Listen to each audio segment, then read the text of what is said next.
God is dead and we have killed him. How should we comfort ourselves? The murderers of all murderers. This is one of the most famous phrases in all of philosophy, and it's exactly what springs to mind when people think of Friedrich Nietzsche, along with syphilis accusations and outrageous facial hair. But it is also perhaps his most misinterpreted statement. Sometimes it's seen as a triumphant victory cry, proclaiming the defeat of a divine tyrant. For some people, it's a dire warning, letting us know that without religion, we are doomed. However, the truth is much more complicated, and it involves delving into the unsettling world of 19th century philosophy, where the very fabric of how people lived their lives was tearing at the seam. Get ready to learn how Nietzsche thought the death of God was both a blessing and a curse, why we should beware both the theist and the atheist, and so much more. A quick reminder that with Nietzsche, even more so than with other thinkers, there are a variety of plausible interpretations of his works. I don't have final authority on these ideas, and I do encourage you to read him for yourself to get your own interpretation. But with that out of the way,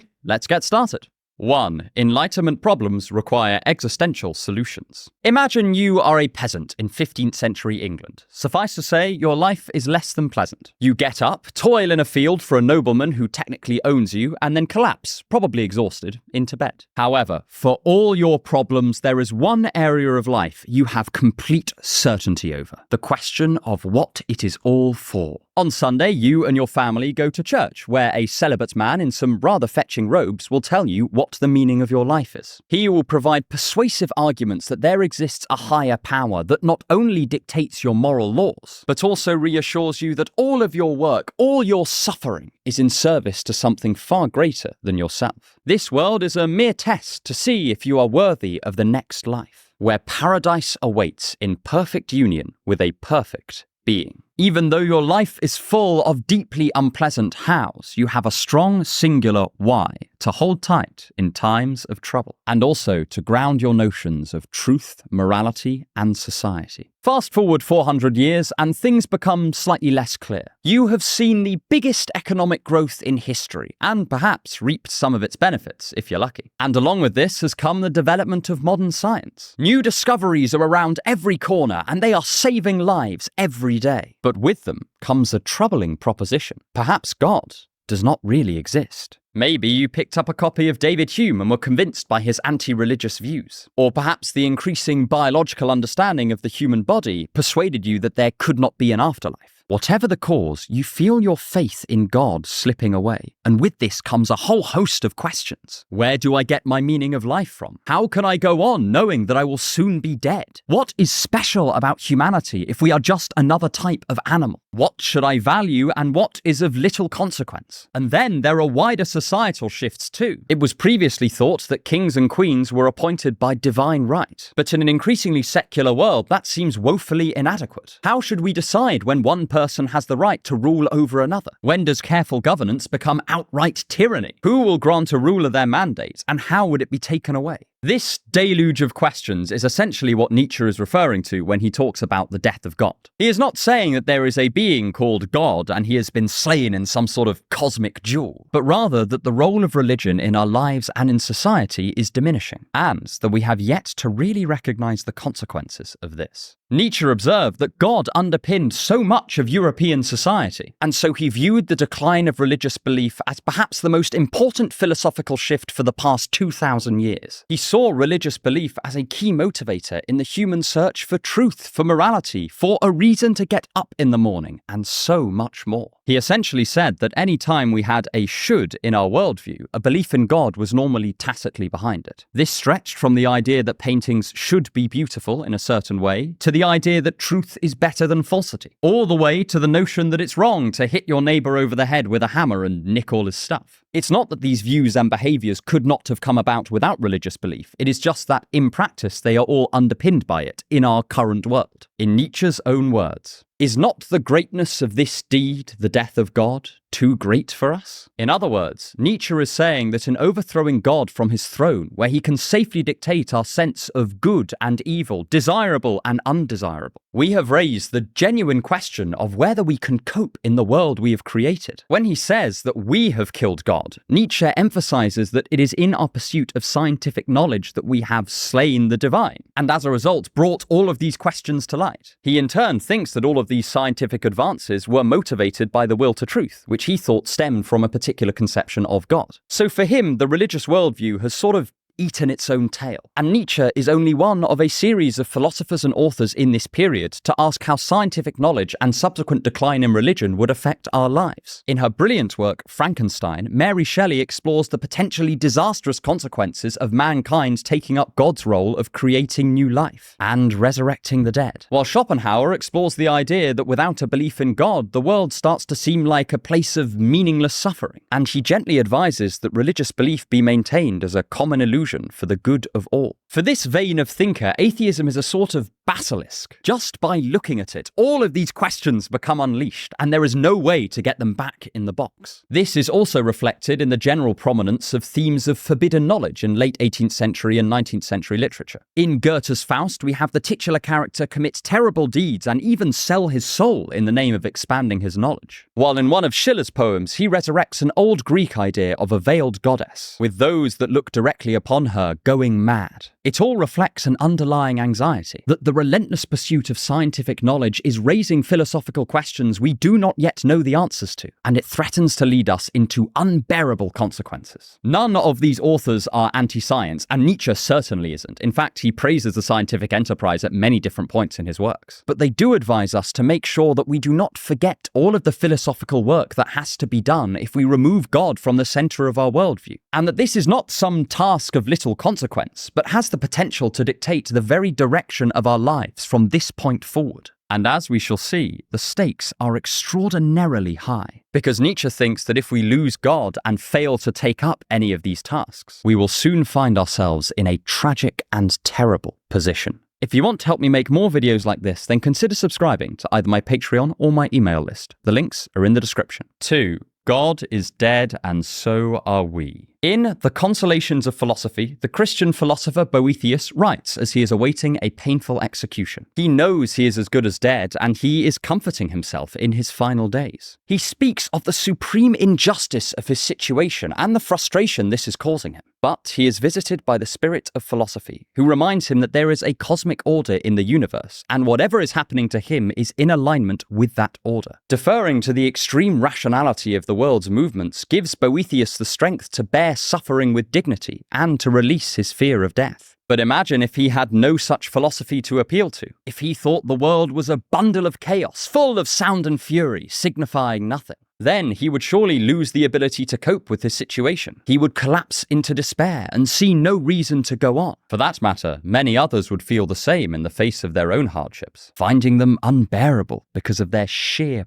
pointlessness. This is the fear Nietzsche has for the human race, and it is the warning portion of his message of divine demise. Arguably, the first clear and developed picture of this warning is found in Nietzsche's figure of the last man. We encounter the last man very briefly in Thus Spake Zarathustra, but they certainly make an impression. Our protagonist and prophet, Zarathustra, preaches to them of the terrible fate that awaits them if they ignore all of the questions we were just talking about in the last section. How they will lose the motivation to strive for anything greater, to seize the reins of their life, both practically and philosophically. How their minds will decay as they craft no organizing power to guide their wills. And how eventually they will walk the earth as glassy-eyed half-beings, prompted into action only by the avoidance of effort or pain. To Zarathustra's dismay, the people lap up this idea, confessing that they cannot wait to live such an existence. Zarathustra, in turn, is pretty despondent about this. For Nietzsche, the last man represents an enormous waste of human potential. In place of greatness, we would all become mediocre.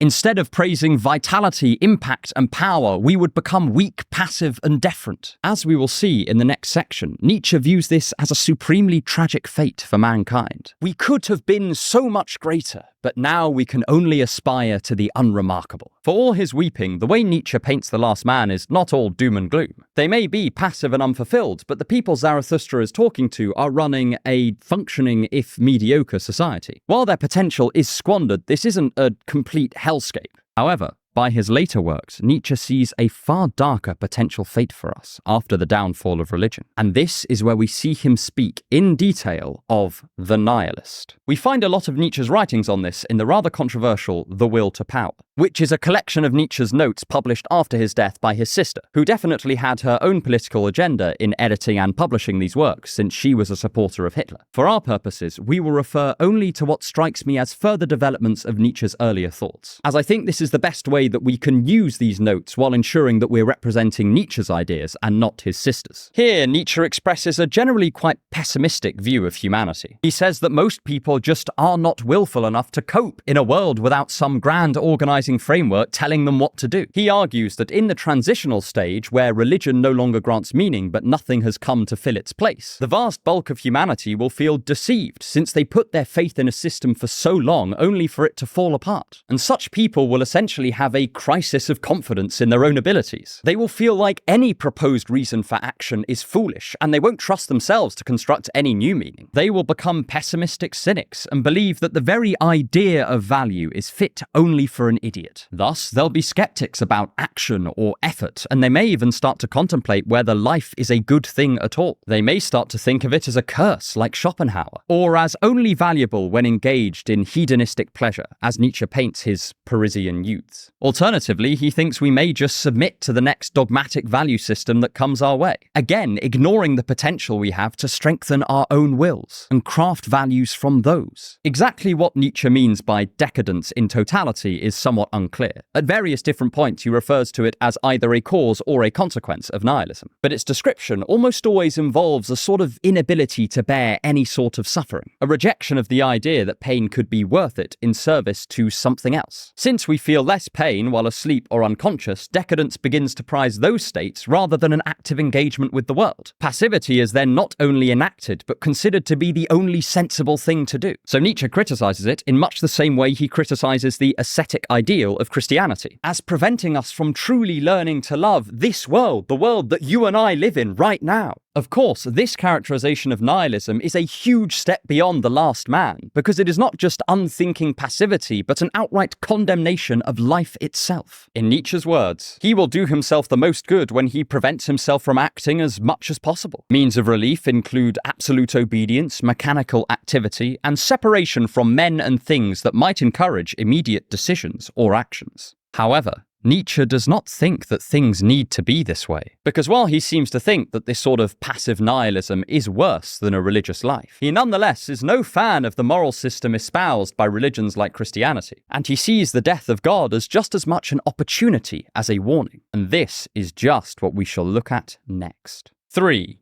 God is dead, so become a god. Both Carl Jung and Sigmund Freud argued that humanity had a religious instinct. That is, we yearn to believe in some higher power which we can sublimate ourselves to. But for Nietzsche, to truly live in a world where God is dead, we need to overcome this need for our values to arise from somewhere higher than us, and instead craft them for ourselves. This is a theme that runs through almost all of Nietzsche's philosophical works, and we can trace it at least as far back as Thus Spake Zarathustra and The Gay Science. Here, Nietzsche crafts his famous figure of the Übermensch. I have a whole video on this concept that goes into it in more detail, but for our purposes, all we need to know is that the Übermensch plays a very particular role in the world post-God's demise. The Übermensch is essentially someone whose will is strong enough to reject the values of a given society, but rather than fall into despair, they are elated by the freedom that this grants them, and the opportunity they now have to craft new, better values. Where Nietzsche paints the majority of us as having the irrepressible urge to submit to another person or idea, the Übermensch is a rebellious figure that refuses any authority higher than their own will. He also paints them as joyfully creative. Nietzsche characterizes the Übermensch like a child who has rediscovered their own innocence. Now that the old values have been cleared away, the Übermensch sees the world like a sandbox where they can build the castles of their new ethics. Where the last man or the nihilist sees the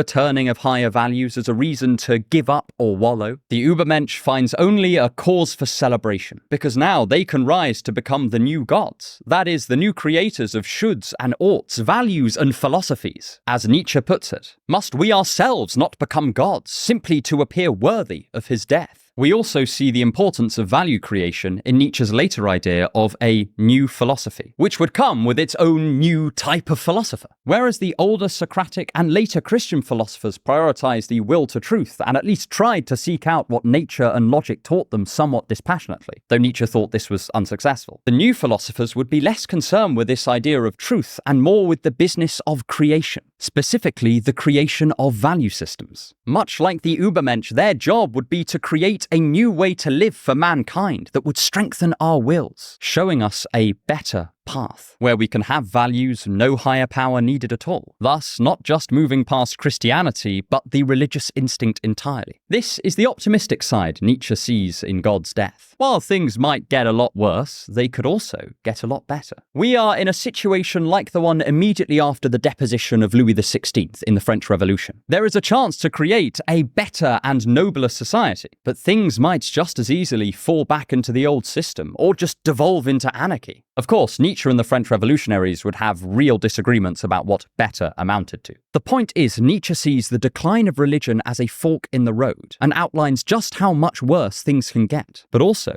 how much greater they can become. Because in Nietzsche's opinion, religion, and specifically Christianity, has not been an overall successful moral framework. While he did admire Christ as perhaps one of the only people in history he saw as free from resentment, he despised how Jesus' words were interpreted by later thinkers, how the idea to restrain your ample strength became the veneration of weakness, how the lack of resentment was morphed into passivity, encouraging us to never take revenge and become submissive. Nietzsche thought that while this did give people a framework around which they could live their lives, it did so at the cost of dulling their instincts and lessening their engagement with the world. In painting power, strength, and dominance as evil, and in suggesting that this world is of very little consequence and is really just a prelude to a much greater one, he thinks Christianity suppressed our wills to power. Thus, when the value system falls away, it has made us too weak and feeble to embrace life for its own sake. A consistent theme in pretty much all of Nietzsche's later works is that he wants the philosophers of the future to make a love of existence itself axiomatic. That is, it will be the starting point of any proposed new value system that both life and the world are valuable in and of themselves, and we would build out from there. Of course, asserting something like this with no evidence or reason is irrational, and Nietzsche would admit as much. But pretty much all value systems start from these technically unjustified first principles. For instance, a first principle of quite a lot of religious value systems is that metaphysics grounds ethics, and the particular way this manifests is that God's will defines what is good. Nietzsche just wants to make a first principle of any new value system that we compose to be that life is worth living and loving no matter what. This is one of the reasons why the idea of amor fati, or loving your fate, features so heavily in Nietzsche's philosophy. It is arguably meant to be the cornerstone of his proposed philosophical future, and viewing human life and engagement with reality as inherently valuable would rule out any kind of passive nihilism by fiat. Nietzsche also means for his new philosophers to glorify human instinct. People will only be able to love life no matter what if they have something deeply powerful internally that they can draw upon, and this can only be achieved by restoring the primacy of human instinct that has been controlled and dulled by our morality. Again, to quote Nietzsche,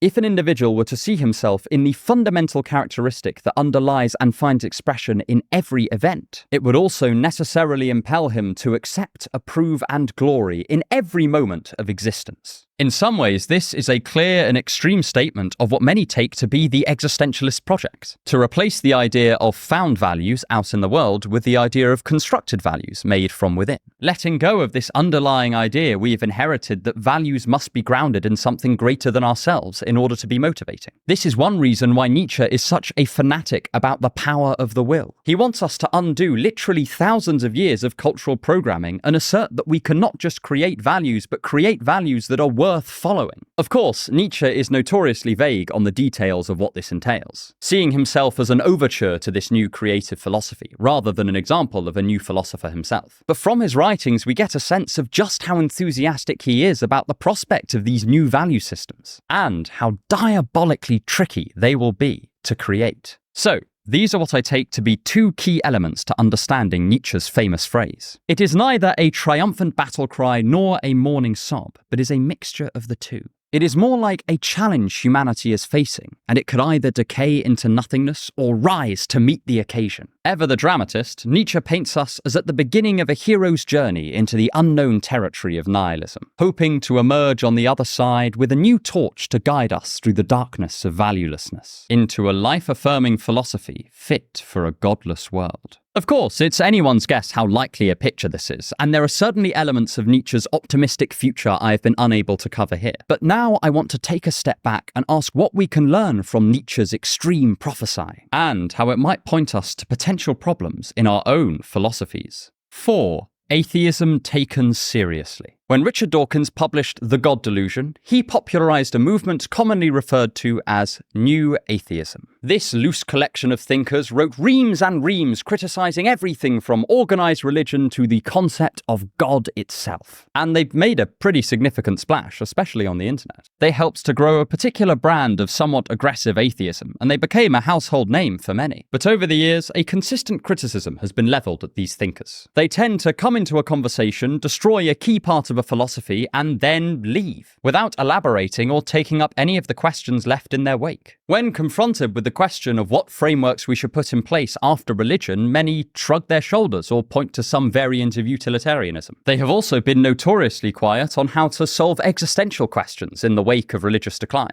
For many believers, God is what makes life meaningful, and as Nietzsche predicted, his loss forms a hole in their heart. I certainly found that myself. I have been an agnostic atheist for many years now, but it was certainly a shock to the system. I had to reorient my entire worldview, reconstruct whole swathes of my philosophy. All of a sudden, Nietzsche's foretold questions were ringing in my ear. Of course, it is not beholden to any individual atheist to answer these issues, but I think Nietzsche brings out the importance of someone or some set of people trying to answer them. Firstly, because it seems somewhat irresponsible to go around blowing up people's philosophies without asking the question of how to rebuild them on new foundations. Atheism does come with the risk of an unpleasant form of nihilism, even if it doesn't entail it. But secondly, in refusing to answer this call, we would be missing out on perhaps some of the most exciting philosophical questions that have been raised for 2,000 years. Considering all of the aspects of life a belief in God touched upon, particular definitions of truth, ethical systems, the use of faith in enduring unimaginable suffering, and so much more. It seems like we have a wonderful and exciting opportunity to play with ideas, come up with values, and philosophize in a way that can only occur when we are in this gap between systems. I have occasionally referred to Nietzsche as someone who took atheism seriously. That is, a thinker who not only disbelieved in God, but asked about all of the things a religious worldview brought to us and to society, good and bad, and challenged us to be decisive and creative. What about our old values are we keeping? What are we throwing away? How do we even begin to ask what new values should be made of? What are the limits of a value system that we humans are willing to accept? Was Schopenhauer right? Do we need a metaphysical underpinning to our ethical guidelines? Or can we start from simply recognizing the supreme power of the human will, as Nietzsche proposed? Obviously, it's not within my purview or the purview of any one thinker to give decisive and final answers to all of these questions. But I see in Nietzsche's bold declaration a potent reminder for those of us that no longer have faith. First, it tells us that our disbelief comes with grave philosophical and practical risks, both individually and societally, but also that we can mitigate these risks and perhaps even turn them into a positive, provided we undertake the hard philosophical work of asking how we can live without God. How do we reconstruct or develop our key notions? How do we rediscover existential meaning? How do we replace the organizations that used to function as community center, moral guide, and spiritual leader, for better or for worse? I think we need to stop running from these questions, look them dead in the eye, and tackle them head on. Because whether or not Nietzsche is right about the disastrous effects of nihilism, to refuse this would be to miss out on the greatest philosophical adventure for a millennium. And suffice to say,